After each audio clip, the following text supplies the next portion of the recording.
বিশ্বাস করো আর না করো জানি না, আমার সেকেন্ড সার্ভিসিং এ মাত্র খরচ হয়েছে।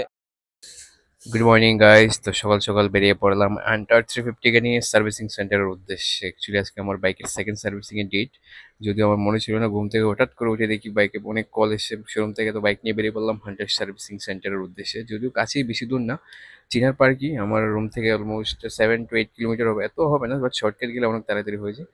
তো যাওয়ার পথে আমরা এয়ারপোর্টের দিকে শর্টকাট একটা রাস্তা নিয়েছি, আর উপরে সুন্দর একটা আমাদের ইন্ডিগো ফ্লাইট যাচ্ছে, তো দেখিয়ে দিলাম আপনাদের।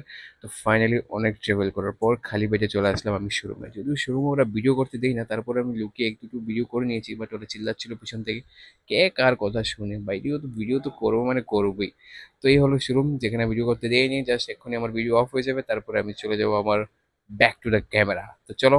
যারা আমার ফার্স্ট এই 100 350 সার্ভিসিং এর ব্লগটা দেখছো, তারা অবভিয়াসলি জানো যে শোরুমের ভিতরে ভিডিও করতে দেই না তারা, যার ফলে আমি সেকেন্ড সার্ভিসিং এর সময় ভিডিও করার ট্রাই করছি, বাট তারা আমার অ্যালাউ করছে না। সো গাইস, এটা হলো আমার 100 350, যেটা আজকে জাস্ট নাও আমি সেকেন্ড সার্ভিসিং কইরা।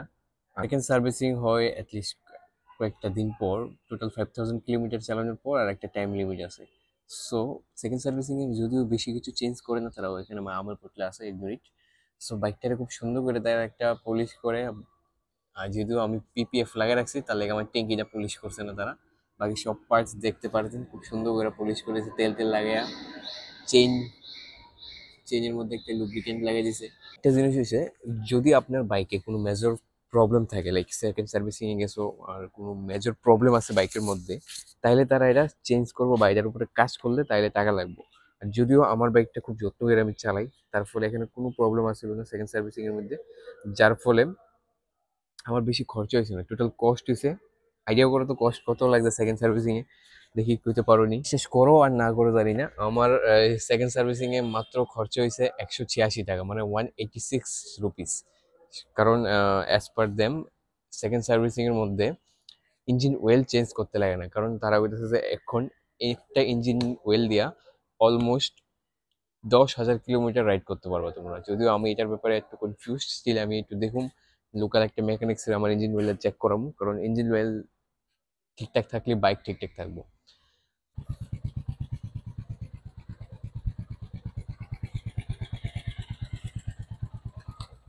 আর সেকেন্ড সার্ভিসিং এর পর সাউন্ডও খুব স্মুথ হয়ে যায়।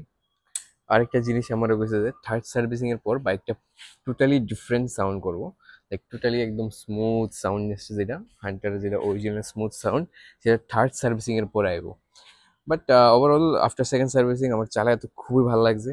যদিও আমার বাইকে এত কিছু মেজর কন্ডিশন খারাপ আসছিল না, জাস্ট ক্লাচ ক্লাচটা একটু ডিল হয়ে গেছিলো, বা ব্রেকটা আর পিছনে ব্রেকটা প্রেস করলে একটা ট্যাঙ্ক করে আওয়াজ হতো, এগুলো ঠিক করে দিছে। আর মেজরি এমন কিছু আহামরি কাজ নাই সেকেন্ড সার্ভিসিংয়ে।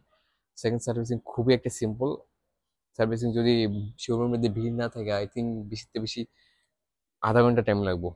পার্সোনাল রিভিউ দিই, মানে আমি চালাইয়া যেটা ভাবছি, সেকেন্ড সার্ভিসিং এর পর চালাইয়া বাইকটা যে একটা স্মুথ আইছে, যে একটা সুন্দর আওয়াজ হয়েছে, মানে খুবই অসাধারণ আওয়াজটা। এমনি তো এটার আওয়াজটা খুবই সেক্সি, বাট সেকেন্ড সার্ভিসিং এর পর আরো সুন্দর হয়েছে, আরো ভালো লাগছে। আই থিঙ্ক থার্ড সার্ভিসিং এর পর আরো সুন্দর হইব। তো চলো আজকের এই ভিডিওটা এইখান অব্দি।